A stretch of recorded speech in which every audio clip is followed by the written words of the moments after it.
And good evening, everyone. Thanks for clicking on WDTV.com. I'm Carrie Lingaliotis. And I'm Nicole Porter. Here's your top stories we've been following here on 5 News. One man was killed after his car crashed head-on into a tree this afternoon in Marion County. And it happened around 1 o'clock this afternoon on Route 250 just outside of Whitehall.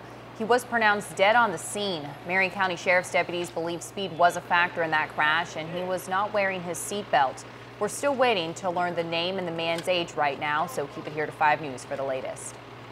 The federal No. 2 mine at the Mon and Fayette County border had to be evacuated this afternoon. Consol Energy tells us 121 day-shift underground miners made it out safely. This is all happening at the part of the mine that's located in Pennsylvania.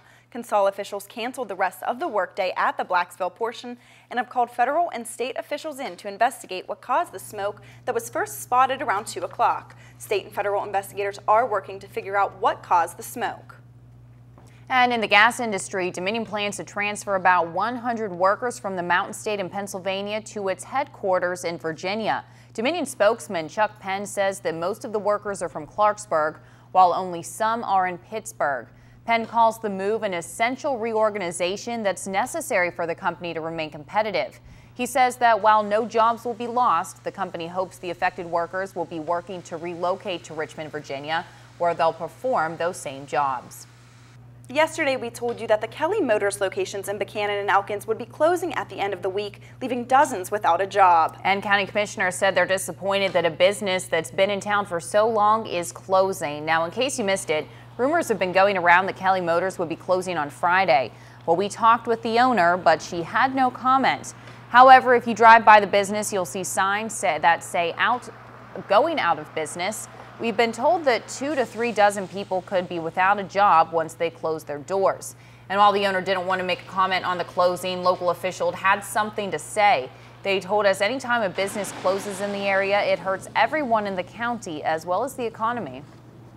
Anytime a business closes and employees lose their jobs, it's a concern to the commission because the backbone of the county is the economic engine that drives everything. So it's it's always very disheartening to the county commission when we lose businesses and when employees lose their jobs. Now we still don't know the reason they're going out of business. Governor Earl Ray Tomlin's proposed education reform bill passed its first hurdle in the legislature, but lawmakers made a few changes. The Senate Education Committee amended key parts before advancing the bill. One change requires at least 4 faculty senate meetings annually. Tomlin reserved no days in his bid to make sure students got 180 days of instruction each school year. The bill still gives principals a say on hiring, but the committee says they can't recommend relatives. Today's changes would also limit Tomlin's proposed reposting of classroom teaching vacancies. They could be reposted just once and only if less than 3 people applied the first time. Well, black smoke flowed from a chimney on top of the Sistine Chapel, indicating the Cardinals did not choose a pope today. Voting will continue tomorrow, though. It was the first vote of the conclave, and it's seen as a test vote because it's a wide-open field and there is no clear front runner for pope. The 115 voting Cardinals did not speak to each other during the conclave, but they do talk about the election during meals and breaks at the building where they're staying.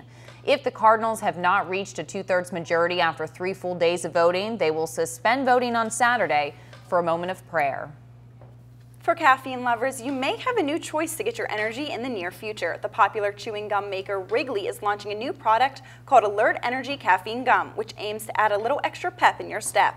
According to the company's website, the gum will give consumers an on-me energy solution to control how much caffeine they get. One piece contains about the same amount of caffeine as half a cup of coffee, which is about 40 milligrams. The Wall Street Journal reported last week that Wrigley is targeting consumers 25 and older who want a quick pick-me-up. However, it will come at a slightly higher price than your typical pack of gum. An 8-piece pack of Alert will cost you around $3. Wrigley officials say the gum will have a better medicinal taste to prevent children from chewing it, which is a typical concern for most energy products. Over the past few months, several different energy products have been to blame for heart attacks and even a couple of deaths. Doctors say the key to chewing this gum or using any energy product is moderation. Now, those looking to try a piece of Alert, it's scheduled to hit stores next month. Now let's take a peek. A peek at what our newsroom is working on for Fox 10 at 10 and 5 News at 11. First up, the tragic accident that killed 2 kids in Clarksburg this weekend had people questioning truck safety. We'll have more information on what companies do to ensure it. Plus, Salem City Council is talking about the future of the Salem Industrial Home for Youth. We're going to have the latest details coming up tonight. And that's what's making news this evening. Of course, be sure to tune into Fox 10 at 10 and 5 News at 11 tonight for the latest news and weather. Until then, have a great night.